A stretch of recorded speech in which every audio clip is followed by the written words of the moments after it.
You want to know what was actually a really successful, like, lefty campaign that I think did a lot of really good work at the time?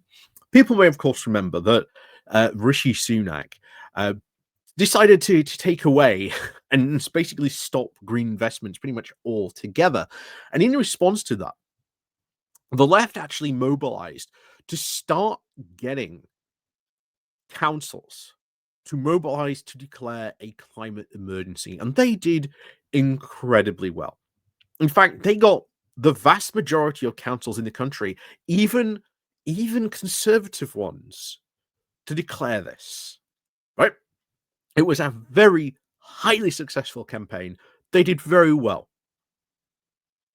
However, now what of course we are seeing is that reform are just undoing all these climate motions. Now, first of all, why do this motion? Well, first of all, what this then allows to happen in councils is that they now have to look at climate. They have to look at how maybe a project might have an impact or a negative impact or a positive impact. They have to work towards, you know, decarbonization, working towards these things that would actually be a really good net positive for a lot of these councils. A lot of these councils have proven that these things do work and have been a net positive. But of course, as always, this is reform. And as far as they're concerned, net zero doesn't work. It's ineffective, whatever, despite the entire evidence to the contrary. And of course, climate change, well, that doesn't exist.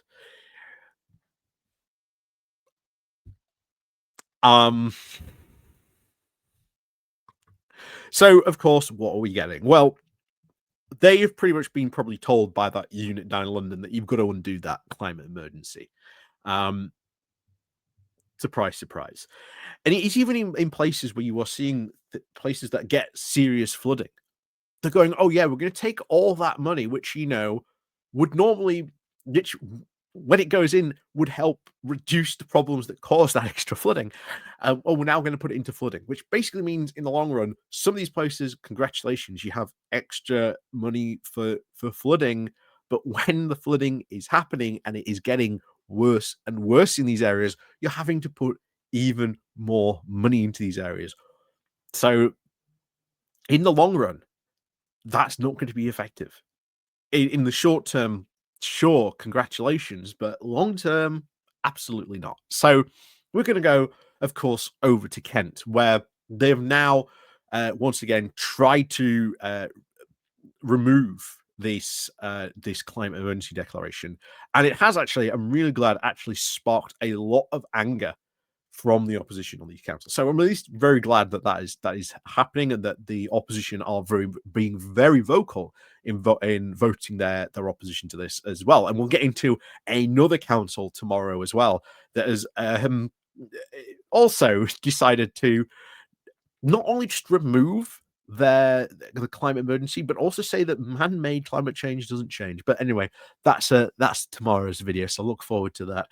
Anyway, well, actually, the next video, so look forward to that because it is Wednesday today. So as always, thank you very much to all those people who do help and support the channel. Like I say, down below there are links to my Patreon page, the one foundation link called Buy Me Coffee, where you can buy me coffee, the YouTube thank you button, and of course, as always, the YouTube membership. And of course, as it is Wednesday, the Patreon people and of course the YouTube members will get, of course, a new membership video coming out later today in a bit. Also, don't forget to click on the like and subscribe button if you are new, and of course, don't forget to ring the bell as well so you get notifications of when we go live or when we drop a new video. So, as always, thank you very much to all those people who do help and support the channel that way. Right, let's go digging on into this. So, reform climate motion sparks now opposition anger. So, opposition parties on a Reform UK-led council have now expressed anger at an attempt now to rescind the authority's declaration of a climate emergency. A motion now due to be discussed by the Kent County Council on Thursday says that the declaration put in place since 2019 has had no discernible effect on the world's climate. It's not just the fact of the world's climate, it is the local climate as well on this. Anyway, It says, of course, the resulting policies have now been to the detriment of the small and local suppliers and scared numerous young people. What on earth? Young people are probably, if you look at the polling, the most like pro um, net zero environmentalists there are. I don't. It's scared them, but of course, it's from UK we're talking about. Anyway, Green councillors have described the move as a complete anti-science and dangerous. Liberal Democrats have described it as an act of complete political vandalism, and Labour now as flying in the face of all scientific consensus. Although, of course, it is being supported by the Conservatives and UKIP. Reform motion is now calling on the council to be, quote, open-minded but skeptical of any man-made climate change. This is we've talked about this before. This is the new move of like previously at one point they were all about denying climate change, like regardless of whatever, just be complete denial. Now, oh, we're being open-minded, but we're being skeptical because that's where they are now. That's the now latest move. We're just asking questions. We're just asking questions, guys. Anyway, it also wants the authority to consider any energy scheme proposed and by analyzing its business case, including the economic, social, environmental impacts and consequences. The overwhelming consensus, of course, among scientists is that human activities are causing climate change, posing serious threats to people now and nature. In 2024, it was now the hottest year on record that first surpassed the 34.47 point Fahrenheit. And even warning from according to the European Consensus of Climate Service, one now of the main global data providers. The UN's own climate body, the Intergovernmental Panel on Climate Change, concluded that in 2023 that human activities, principally through the emissions of greenhouse gases, have now unequivocally caused global warming.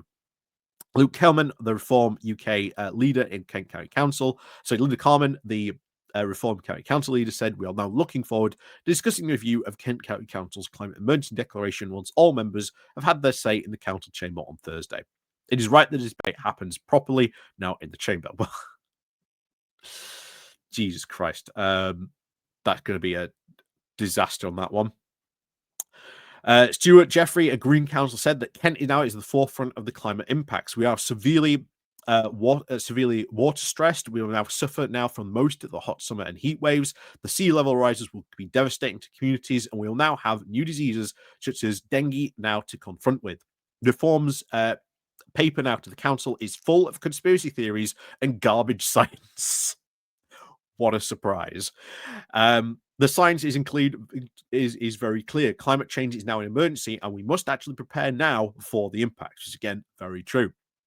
Andy Hope, the leader of the Little Democrat group, said at the end of all this record-breaking dry summer, during which farmers and vulnerable members of our community, such as elderly, had to suffer so badly, now to see reform try and deny climate emergency as a willful impact of political vandalism. Their approach now would leave our residents now with higher energy bills, our communities now being more vulnerable to flooding, and our local economy now lagging behind in the green jobs revolution. Sarah Hudson, the Conservative member now for the Environment and Transport Committee, said that her party was in support of the Reform Party proposal. As I've always said, beware of these Conservatives, because, of course, in many cases, they are going to vote for some of these reform stuff. So hold their feet to the fire when they start doing stuff like this. She said, of course, it was pointless impoverishing the UK and specifically Kent residents, while China and other heavily industrialized nations continue to spew out all manner of pollutants. Again, this is just such a ridiculous argument. Oh, well, we can't do any climate change or any mitigation or anything like that because, after all, look at China. Well, look at China. China is taking climate change very seriously. They are actually doing stuff. They are actually trying to mitigate a lot of their own pollutions now. They are actually starting themselves to work towards green industries and having, green other ideas to try and, desmog some of these cities that have become very, very badly air polluted. So when you do look at China, oh, look, they are actually doing stuff We're not now, and you're using China, or sorry, China like 20 plus years ago, not China as it is now, as an example. Again, just stupid. We are a country now paying some of the highest energy prices in the Western Hemisphere. Again, it's nothing to do with anything green or anything like that. The UKIP Chancellor, Angela Randall, who just quit Reform back in September, said former party was, of course, right to rescind the decision. The meeting will, of course, be streamed live on the Kent County Council website. Alistair Blady, who leads the Labour group on the council, said the short answer to their incoherent motion and the policy is that it completely flies in the face now of the overwhelming scientific consensus. Our country now is already experiencing hotter summers, wetter winters, and increased flooding. Kent has now one of the highest numbers of properties now at risk of flooding in the UK. I mean, it says it all. It says it all, honestly, right there. Yeah, that means effectively we're not going to bother planning for any future climate catastrophe, flooding. Well, maybe we'll put some more money into flooding, but we're not going to try anything to stop mitigating that or anything else. It's when you see stuff like this going forward, like it's going to have all types of consequences, and especially in areas, as we've seen, like it mentioned there, areas with massive increased flooding costs. I will tell you now, insurers should start charging more for flood insurance in areas with someone look into that actually. Because of these climate declarations, I generally do have to wonder, are these areas where they are now doing this increasing people's insurance costs? I don't know, but it would be interesting to see if that is because of what Reform are doing here. But as always, let me know what you think about all this, because this is absolutely insane. This is ridiculous. But as always, it's Reform. Should we expect anything less? So, as always, thank you very much for watching. And of course, as always, we'll see you all next time.